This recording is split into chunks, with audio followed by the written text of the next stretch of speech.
একটু চিন্তা করবেন, কত মানুষ ঘুমিয়ে গেছে আর তার ঘুম ভাঙে নাই।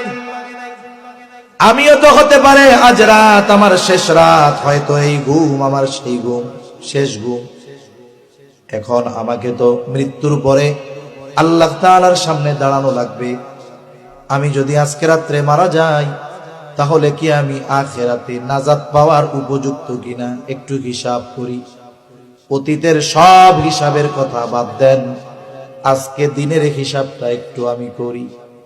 একটা মানুষ যদি 5টা মিনিট ব্যয় করে, 5 মিনিট থেকে 10 মিনিট, সে তার সারা দিনের ভালো কাজ আর মন্দ কাজের হিসাব বের করতে পারবে কি পারবে না?